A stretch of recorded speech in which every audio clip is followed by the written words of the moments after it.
बार द्वारिका में सहनाई बजी, दिव्य मंडप का निर्माण हुआ और बड़ा विशाल मंडप बना।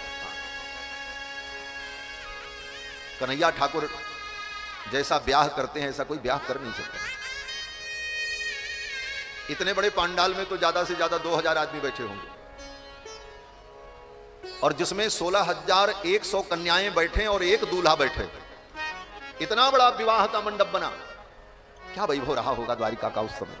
ऐसा दिव्य मंडप निर्माण हुआ जिसमें 16,100 कन्याएं दुल्हन के वेश में बैठी, और हमारे गोविंद कन्हैया कृष्ण दूल्हा बनकर के उनके बीच में बैठे। और फिर ब्राह्मणों ने वेद मंत्र का पाठ किया और उन सारी कन्याओं के साथ भगवान का ग्रंथि बंधन हुआ, गांठ जोड़ी गई, लोगों ने मंगल आशीर्वाद दिया और बड़े धूमधाम से भगवान का विवाह संपन्न हुआ। इस प्रकार भगवान श्री कृष्ण के 16,108 विवाह हुए और एक एक पत्नी से 10-10 पुत्र पैदा हुए। इतने तो बेटा भगवान के थे।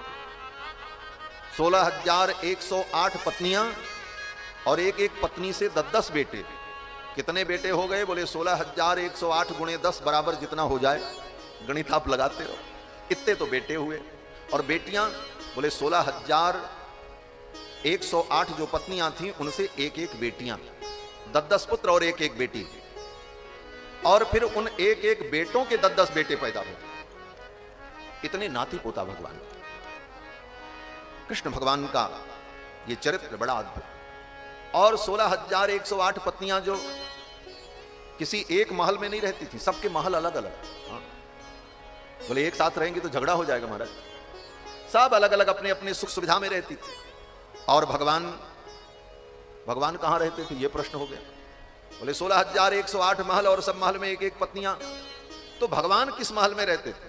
बोले भगवान भी सभी महल में रहते थे। जितनी पत्नियां उतने रूप धारण करके भगवान द्वारिका में रहते थे। कभी किसी पत्नी को यह अनुभव नहीं हुआ कि भगवान मुझसे कहीं दूर गए। यह भी चरित्र है भागवत में। एक दिन देवर्षि नारद आए पता लगाने के लिए कि भगवान द्वारिका में कैसे रहते हो। 16,108 पत्नियां हैं भगवान की, और 24 घंटे में कितने मिनट होते हैं? बोले 60 मिनट का 1 घंटा होता है।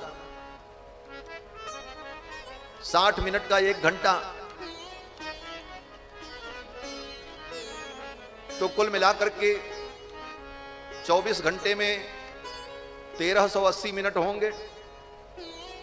और 1380 मिनट में एक एक मिनट का भी समय अगर भगवान अपनी पत्नियों को देना चाहें तो 24 घंटे में 16,108 पत्नियों को भगवान 1 मिनट का भी समय नहीं दे सकते। नारद जी को बड़ा कुतूहल हुआ, चले देखें कैसी गृहस्थी है कन्हैया कृष्ण की। नारद जी आए तो सीधे पहुंचे रुक्मिणी जी के महल में।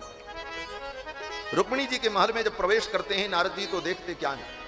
महल में प्रवेश करते ही ईशान कोण पर दिव्य यज्ञशाला बनी हुई है, और उस यज्ञशाला में ब्राह्मण विद्वान बैठे हुए, पीतांबर धारण किए हुए, शुभ्र यज्ञोपवीत धारण किए हुए भगवान गोविंद अपनी पत्नी रुक्मिणी के साथ बैठे हैं। ब्राह्मण लोग वेद मंत्र का उच्चारण कर रहे हैं और भगवान कृष्ण यज्ञ कर रहे हैं। ओम प्रजापतये स्वाहा, इंद्राय स्वाहा, अग्नये स्वाहा। अपनी धर्मपत्नी के साथ बैठ करके भगवान यज्ञ कर रहे हैं। भगवान को प्रणाम किया। वहां से नारद जी चले सत्यभामा जी के महल में पहुंचे तो क्या देखते हैं सत्यभामा जी के महल में कि सत्यभामा जी सोने की थाली लेकर के खड़ी हैं, और उस थाली में सोने की मोहरें हैं, और ब्राह्मण विद्वान आए हुए हैं। भगवान अपने हाथों से निकाल करके ब्राह्मणों को स्वर्ण मुद्राओं का दान कर रहे हैं। नारद जी ने वहां भी भगवान को प्रणाम किया। जाम्बवती के महल में पहुंचे। जाम्बवती के महल में जब पहुंचे तो क्या देखते हैं? भगवान ब्राह्मणों को भोजन करा रहे हैं, संतों को भोजन करा रहे हैं। जाम्बवती जी पूड़ी, पकवान, जलेबी, रसगुल्ला ला करके दे रही हैं। भगवान प्रिया प्रीतम बैठ करके चौसर खेल रहे हैं। भगवान को प्रणाम किया नारद जी ने, आगे पहुंचे। मित्रविंदा जी के महल में पहुंचे तो मित्रविंदा जी के महल में क्या देखते हैं? बोले सुंदर रत्न जटित पर्यंक पर मित्रविंदा विराजमान हैं। भगवान बैठे हैं और अपने पुत्र को गोद में लेकर के भगवान खिला रहे हैं, और अपनी पत्नी मित्रविंदा से कुछ प्रेममयी वार्ता कर रहे हैं। आगे भगवान नारद सत्या जी के महल में पहुंचे तो क्या देखते हैं सत्या जी के महल में कि भगवान दौड़ते हुए स्नान गृह की ओर जा रहे हैं, और सत्या जी से कहते हैं देवी जल्दी से मेरे वस्त्रों को लेकर के आओ, आज विलंब हो गया, मुझे शीघ्र स्नान करके संध्या वंदन करके अमुक कार्य के लिए जाना है। पीछे से दौड़ती हुई सत्या जी भगवान के वस्त्रों को लेकर के स्नानागार की ओर जा रही हैं और भगवान स्नान करने जा रहे हैं। जिस जिस महल में नारद जी पहुंचते हैं वहीं पर भगवान को कुछ न कुछ करते हुए देखा और नारद जी ने भगवान को प्रणाम किया। अनेक रूप रूपाय विष्णवे प्रभ विष्णु, अनेक रूप धारण करके ऐसी दिव्य लीला भगवान करते। और इतनी पत्नियां भगवान की, लेकिन कभी भी भगवान का किसी पत्नी से झगड़ा नहीं हुआ, कभी कोई नोक झोंक नहीं हुई महाराज। इसका भी वर्णन भागवत में सुखदेव जी करते हैं। एक दिन तो भगवान ने जानबूझ करके ऐसी लीला रची कि आज रुक्मिणी से मेरा झगड़ा हो जाए। हाँ, और किया क्या भगवान ने? बोले भगवान पलंग पर बैठे थे, रुक्मिणी जी भगवान को पंखा कर रही थी, दास दासियां वहां खड़ी थी आसपास। दो प्रेमी आपस में एक दूसरे को कुछ भी कह लें, एकांत में कोई किसी को कुछ भी सुना दे, व्यक्ति देवी आज मुझे एक बात याद आ रही है। रुक्मिणी जी ने कहा क्या? भगवान ने कहा देवी आपने मेरे अंदर क्या देखा कि मुझ जैसे व्यक्ति का आपने वर्ण किया? आपको चाहने वाला शिशुपाल था, बड़े बड़े राजा आपको चाहते थे, लेकिन आपने मेरा वर्ण किया, और आपने जो मेरा वर्ण किया आपने अच्छा नहीं किया। भगवान ने कहा देवी आपको चाहने वाले बड़े बड़े राजा थे, मैं तो आपको चाहता भी नहीं,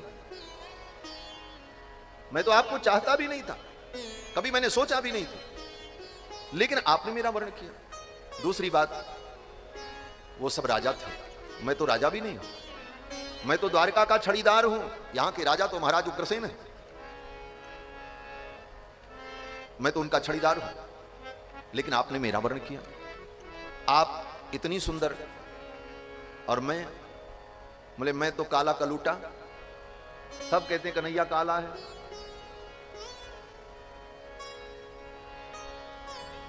हमारे बक्सर के पूज्य मामा जी महाराज वो कहते थे ये भगवान जो है ना ये तो पहले काले थे, हरे बाद में हो गए। बोले हरे कब हो गए? बोले जब हमारी किशोरी जी की छाया इनके ऊपर पड़ी तो जातन की झाई परत श्याम हरित द्विति हो। ठाकुर जी के ऊपर जब किशोरी जी की छाया पड़ी तो ये हरे हो गए, नहीं तो ये काले काले थे। दूर्वादलम द्वित तरुण तरुणाब जनेत्रम, दूर्वादल की हरितिमा जो है, दूर्वादल जिस तरह हरा हरा होता है, ऐसे ठाकुर जी तो बाद में हुए, पर लिटा दिया, रुक्मिणी जी तो बेहोश हो गई। फिर भगवान ने अपने शीतल कर कमल से रुक्मिणी के मस्तक पर हाथ फेरा, भगवान के कर कमल की शीतलता से रुक्मिणी जी को थोड़ी शीतलता मिली और चेतना आई, और चेतना आने पर रुक्मिणी जी ने भगवान के चरणों में प्रणाम करते हुए कहा प्रभु ये दासी आपके चरणों को छोड़ करके कहां जाएगी? हाँ प्रियया भीरुभामिनी, हे देवी गृहस्थ जीवन का ये सुख है, कभी कभी पत्नी और पति में नोक झोंक होनी चाहिए। मैं कुछ कहूं और आप नाराज होकर के क्रोध में कुछ बोलो तो मैं देखना चाहता था कि क्रोध में आपका मुखमंडल कैसा लगता है। प्रसन्न मुखमंडल तो आपका मैं रोज देखता हूं, लेकिन मेरे मन में ये इच्छा थी मेरी रुक्मिणी जब नाराज होगी, क्रोध में होगी, तो मेरी रुक्मिणी की आंखें कैसी लगेंगी, इसकी नाक कैसी लगेगी, इसका मुख कैसा होगा, इसका हाव भाव कैसा होगा, यह देखने के लिए मैंने ऐसा कहा है, केवल मनोविनोद के लिए मैंने ऐसा कहा। देवी मैं आपका कभी त्याग नहीं कर सकता। रुक्मिणी जी भगवान के चरणों में प्रणाम करती हुई कहती हैं प्रभु मुझे क्रोध करने का क्या अधिकार है, और अगर आपको यही सब सुनना और करना है तो 16,107 पत्नियां जो आपकी हैं उनसे जाकर के आप ये सब झगड़ा झंझट करो, मुझे तो ये सब करना नहीं आता। ऐसी परम गंभीर रुक्मिणी जी साक्षात महालक्ष्मी, राघवत्वे भवत सीता रुक्मिणी कृष्ण जन्मनि, अन्ये स्वतारेषु विष्णुरेशान पायिनी, देवत्वे देवदेहेयम मनुष्यत्वे च मानुषी। विष्णु पुराण में श्री पराशर महर्षि कहते हैं कि भगवान नारायण जब राम बनते हैं तो रुक्मिणी ही सीता बनती, भगवान नारायण ही जब कृष्ण बनते हैं तो महालक्ष्मी रुक्मिणी बनती हैं, भगवान नारायण जब परशुराम बनते हैं तो महालक्ष्मी ही धरती के रूप में प्रतिष्ठित हो जाती। इसीलिए परशुराम जी ने संपूर्ण धरती को क्षत्रियों से छीन लिया था कि उस समय धरती तो लक्ष्मी के रूप में, लक्ष्मी ही धरती के रूप में थी, और लक्ष्मी के पति तो भगवान हैं। तो परशुराम के रूप में भगवान का जब अवतार हुआ तो परशुराम जी ने तो प्रत्यक्ष विवाह नहीं किया, प्रत्यक्ष विवाह नहीं किया, तो लक्ष्मी धरती के रूप में आ गई, और धरती का भोग, पृथ्वी का भोग वो छत्र, इसी को भक्ति कहते हैं। और हम भगवान के भक्त हैं और अपने पड़ोसी से दुश्मनी है, वो मर जाए ऐसी हम कामना करते हैं, इसका मतलब अभी तुम्हारी भक्ति दृढ़ नहीं। भक्त तो वही है जिसके हृदय में किसी के प्रति दुर्भाव न हो। यहां तक कि जो मेरे साथ शत्रुता का निर्वाह कर रहा है उसके प्रति भी सद्भाव बना रहे।